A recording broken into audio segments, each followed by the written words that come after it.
আপনারা কি মনে করেন অন্যকে দিয়ে কাজ করালে আপনি খুব শিক্ষিত হয়ে গেলেন, খুব সুখী হয়ে গেলেন?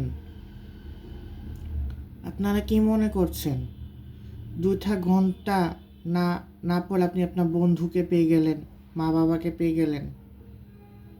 আপনাদের মা বাবা কি কখনো বলে যে পড়াশোনা ছেড়ে দিতে? কখনোই না,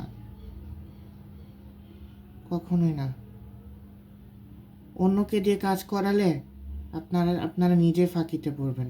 আপনারা হয়তো অনেক সুখে থাকবেন অন্যকে দিয়ে কাজ করালে, কিন্তু অন্যকে দিয়ে কাজ করালে আপনি শিক্ষিত হতে পারবেন না। সুখে থাকতে পারবেন কিন্তু শিক্ষিত হতে পারবেন না, বা আপনি আপনার যোগ্যতা দেখাতে পারলেন না। আমার বেলা তাই তাই হয়েছে। আমি একটা সময় ছিলাম মানুষের প্রচুর কাজ করে দিতাম, এখন মানুষের কাজ করে দিতে ভালো লাগে না। কেন জানেন? আমি কখনো না মানুষকে দিয়ে নিজে কাজ করে না। কেউ আপনার কাজ করে দিবে না, কেউ আপনার হয়ে পরীক্ষা দিবে না, আপনার মা বাবা আপনার প্রক্সি দিবে না। আপনার প্রক্সি আপনাকেই দিতে হবে।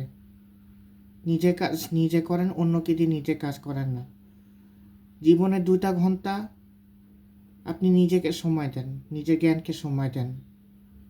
জীবনে 2টা ঘন্টা নিজেকে সময় দিলে আপনি আপনার বন্ধু বান্ধব মা বাবা কাউকে হারাবেন না।